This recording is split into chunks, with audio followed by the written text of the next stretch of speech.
साक्षात कुबेर भगवान आए हैं गोकुल को समृद्ध करने। हैं?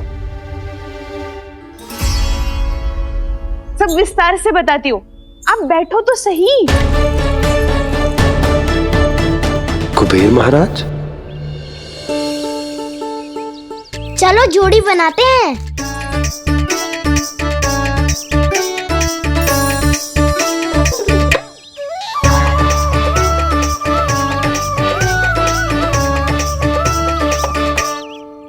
मुझे तो किसी ने ना चुनो, मैं क्या करूं? अरे सुबल, तुझे तो सबसे महत्वपूर्ण भूमिका निभानी है। जो भी उस चट्टान को छूकर तेरे पास सबसे पहले पहुंचेगा वो जीत जाएगा।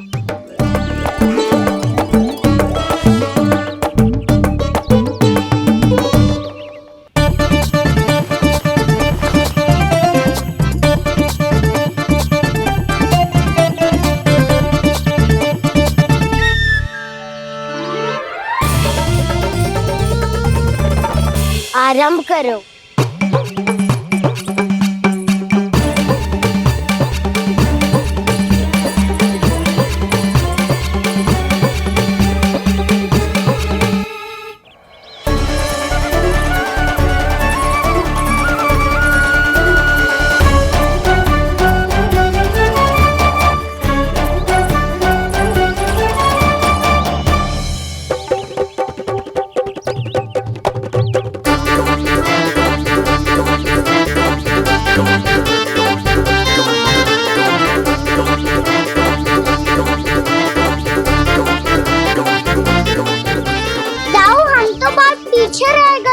चिंता मत करो कान्हा, दौड़ के आरंभ में ही सारी शक्ति लगाने से हारने की आशंका बढ़ जाती है।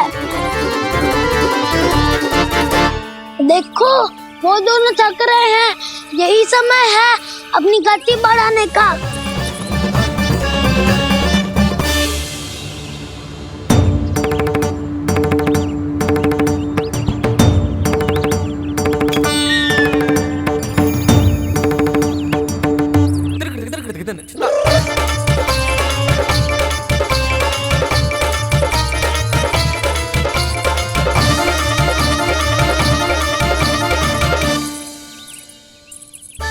लो, हमारी जोड़ी सबसे पहले पहुंच गई।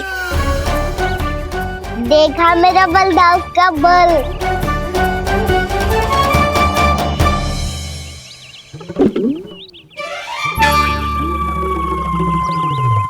ताऊ, वो देखो।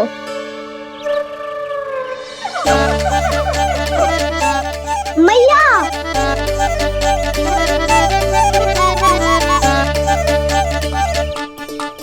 अपने परिवार या अपने सखाओं के साथ या किसी ऐसे व्यक्ति के साथ जिसे उसकी आवश्यकता हो, बांट लेना चाहिए ताकि सबके पास पर्याप्त हो और किसी को भी कछु कमी ना हो, किसी को वस्त्र के बिना रहना ना पड़े, भोजन के बिना सोना ना पड़े।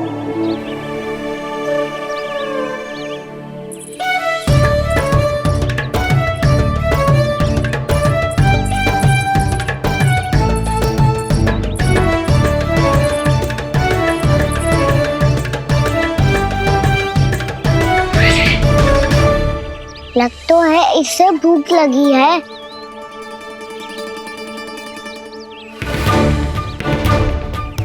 मेरी और क्या देख रहे हो? तुम्हारी पोटली में कुछ तो होगा, दे दो उसे। मेरे नैना मैया ने क्या की थी?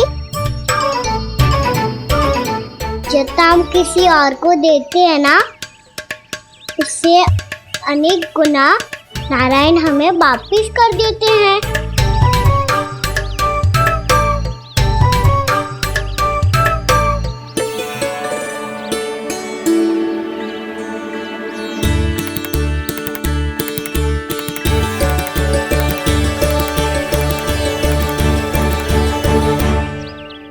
ओहो, अंतिम रोटी थी पर वो तो मैं खा गो। अब तो बस मेरे हाथ में माखन लगा रह गो है।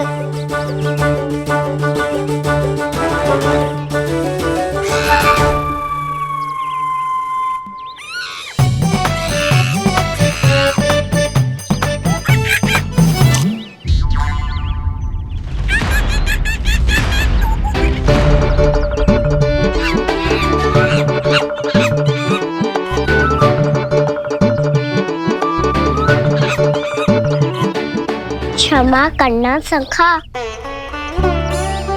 तुम्हें देने के लिए मेरे पास कुछ नहीं है। अब आप ही बताओ, कोई 2 गुना मूल्य देगो तो हम शीघ्र ही धनवान बन जाएंगे कि ना? पर कोई 2 गुना मूल्य देगो ही क्यों? हो सकता है कि उनके पास अधिक धन हो, या उनकी तिजोरी में सामान आ रहा हो, या फिर उन्हें भलाई करने का रोग हो। हमें तो आम खाने से मतलब है ना नंदराज। गुटली किनके, हमें क्या लेना देना। मैंने तो निर्णय ले लिया है कि उसकी सिर्फ मान लोगी। बस नारायण को साक्षी मानकर जब प्रण ही तो लेना है कि सारा का सारा दूध, घी, माखन अब से केवल उन्हीं को देना है मैंने। बस इतनी मांग रखी उसने? हाँ, आपको विश्वास ना हो रहा हो तो गोकुल में किसी से भी पूछ लियो। 2 गुना दाम दियो है परमानंद जी ने, इसीलिए तो सबके सब आनंद के सागर में गोते लगा रहे हैं।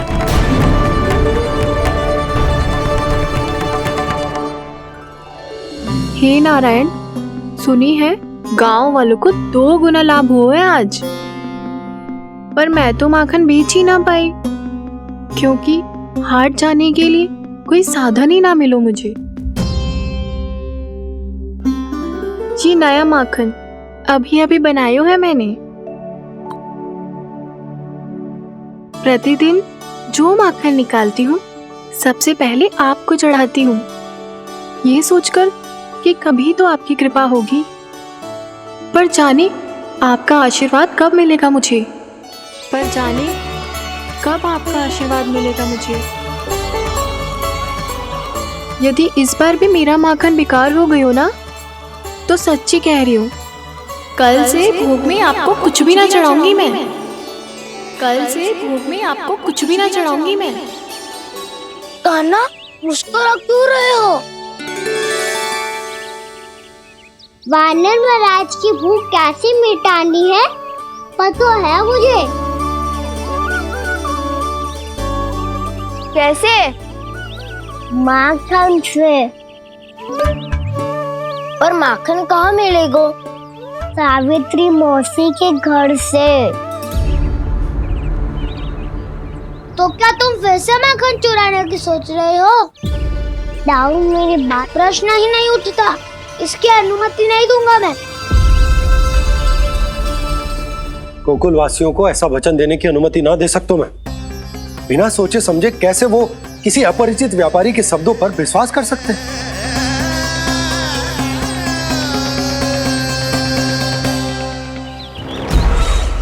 महाराज, गोकुल वासियों को अब धन के जाल जंजाल में फंसने से कोई नहीं रोक सकता। महाराज, मैं धन का ऐसा स्वाद चखा कर आया हूँ कि नंद चाहे जितना प्रयास करे, अब कोई भी गोकुल वासी उसके हित वचन सुनेगा भी नहीं। महाराज, ये बहुत गंभीर बात है, हमें सभा बुलानी होगी यशोदा। जशोदा जी, आप भी कुछ कहो ना नंदराज से। जे अधिक ही सोच रहे, इतनी चिंता करने की कोई आवश्यकता ना है। आवश्यकता तो है। वैसे तो जब कोई लोभ के जाल में फंस जाता है तो उसका बाहर निकलना असंभव है, किंतु फिर भी अपनी दृष्टि चौकन्नी रखना और कान गोकुल में होने वाली हर हलचल पर, क्योंकि मैं नहीं चाहता कि उस छलिया विष्णु अवतार का कोई भी छल मेरे मार्ग का रोड़ा बन पाए। अवश्य महाराज।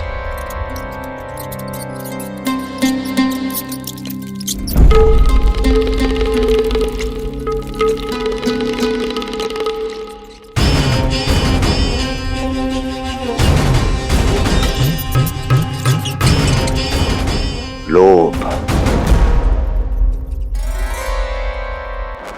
ध्यान रहे परमानंद, गोकुल वासियों पर लोभ का प्रभाव हर बीतते क्षण के साथ बढ़ता चला जाना चाहिए। महाराज, जैसे किसी कबूतर को बिल्ली दबोच लेती है, वैसे ही मेरा फैलाया हुआ लोभ गोकुल वासियों को अपने पंजों में दबोच लेगा, सब झटक लूंगा।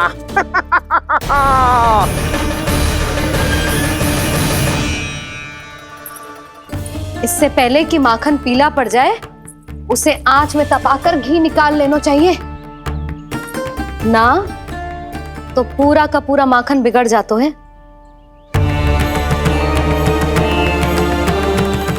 मैं अभी भोला से कहकर सारे ग्वाल ग्वालियरों की सभा बुलाता हूं। मुझे सबसे बहुत महत्वपूर्ण विषय पर बात करनी है।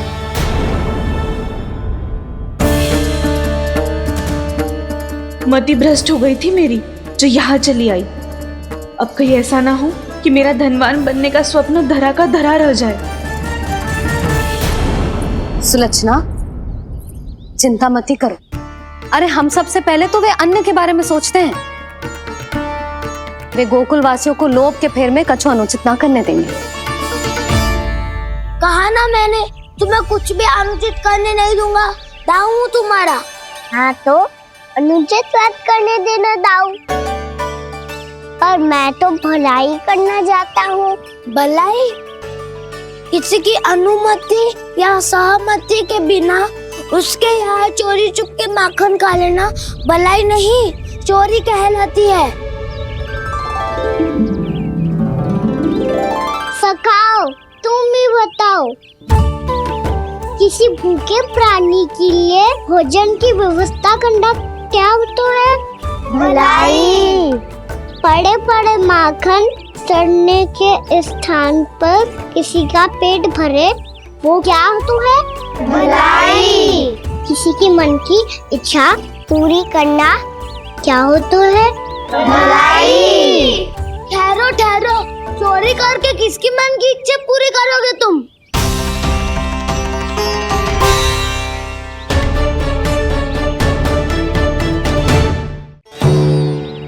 और किसकी दाऊ? स्वयं सावित्री मौसी की।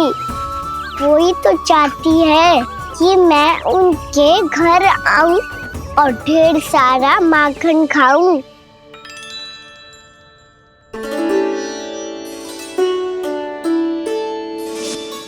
तो फिर अगला घर आपका।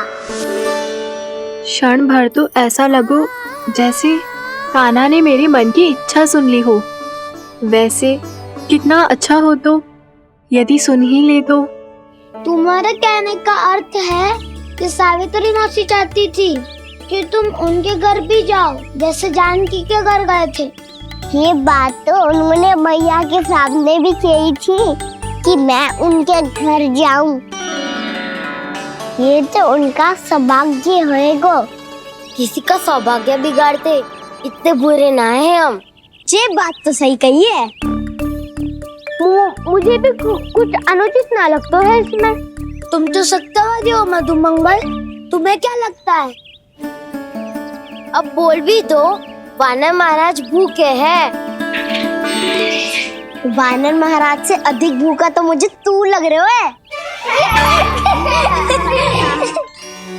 यदि कान्हा सच्ची में जैसा वानर महाराज की भूख मिटाने के लिए और सावित्री मौसी की इच्छा पूरी करने के लिए कर रहा है, तो दादी के सीख के अनुसार मुझे इसमें कछु अनुचित ना लगता। पक्का हम सच में चोरी नहीं भलाई करने जा रहे हैं। सही कहा दाऊ। यदि भूखे असहाय वानर महाराज का पेट भरोगे तो इसका असली पुण्य तो सावित्री मौसी को ही मिलेगा। इसका अर्थ तो ये हुआ कि कान्हा सावित्री मौसी का घर माखन चुराने नहीं जाएगा, बल्कि उसे दुगना कर देगा।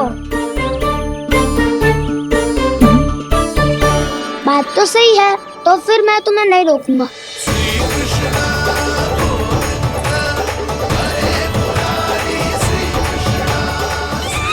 पर इस बार हम तुम्हें अकेले न जाने देंगे सखा।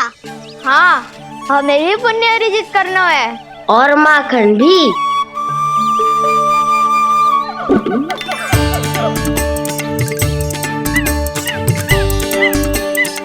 लगता है देव वानर महाराज भी हमारी टोली ऑमलेट होना खाते हैं। तब तो ये सबको ये कला सिखानी पड़ेगी। सही कहा सका, अच्छे काम का प्रचार प्रसार तो होना ही चाहिए ना। तो ठीक है, सिखा दूंगा और हमारी टोली कहलाएगी शौर्य विद्या प्रसारण टोली। और कान्हा तू बन जाइयो इसका अध्यक्ष और दाऊ बनेंगे उपाध्यक्ष। मुझे स्वीकार है। शौर्य विद्या प्रसारण टोली की जय! शौर्य विद्या प्रसारण टोली की जय! और सुनो क्या करना है और कैसे।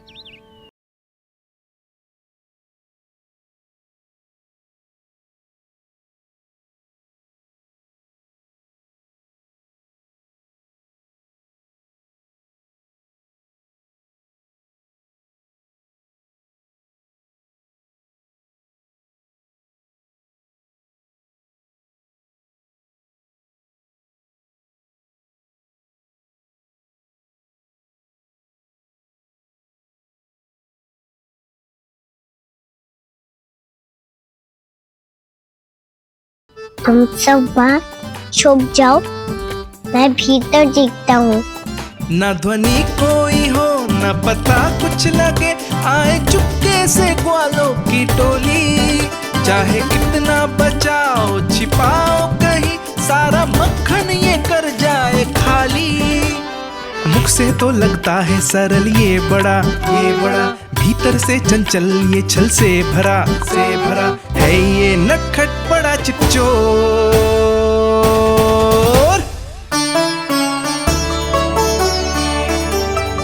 इतने ऊपर टांग रही हो मौसी?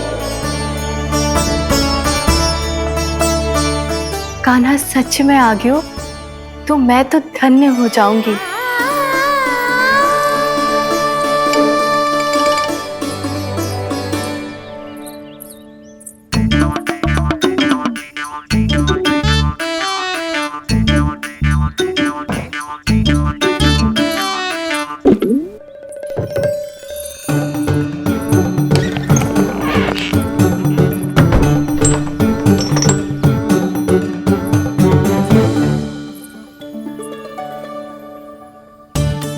मन तो करता है सारा दूध दही माखन उसे बुलाकर अपने हाथों से खिला दूं। मुझे बुलाना भी चाहती हो और अनजाने में मेरे लिए कठिनाई भी बढ़ा रही हो। पर मेरे यहाँ क्यों आएगा कान्हा? इससे अच्छा तो यही होगा कि कल माखन बेचने के लिए कहीं से सकट का प्रबंध कर लूं।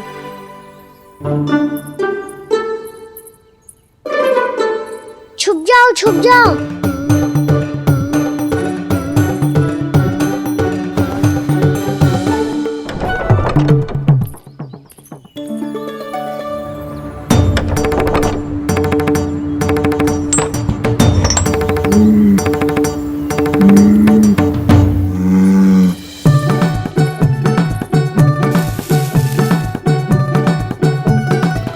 वैसे भी वो ठहरा राजकुमार, एक साधारण गोपी के यहाँ का माखन काहे खाएगो। तो भी बावली हो गई है सावित्री। कान्हा आना भी चाहे तो इतनी दूर आएगा कैसे?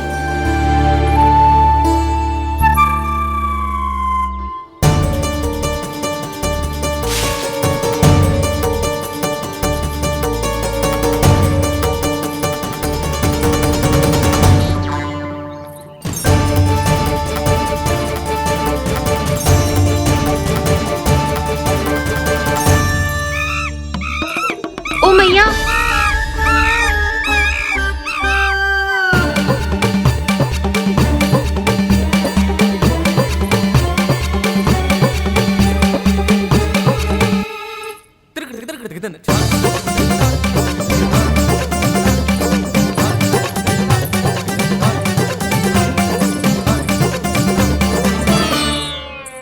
सब खड़े हो जाओ।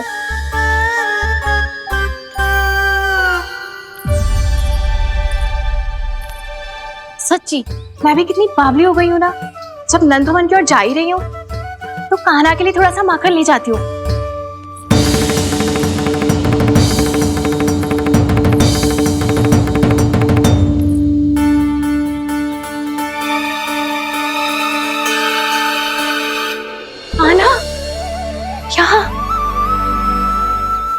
स्वप्न है या फिर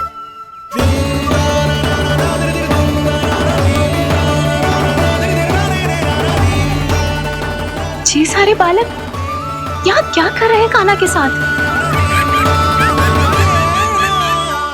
क्या जानकी सत्य कह रही थी? कान्हा यहाँ पर माखन चुराने आया है।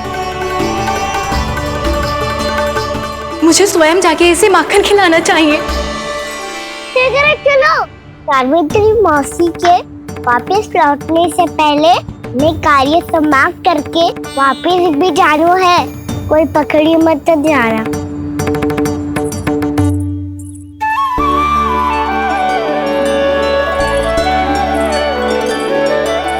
ये मुझे देख के भागो तो ना, ये जो कर रहा है, जैसे कर रहा है, मुझे करने देना चाहिए।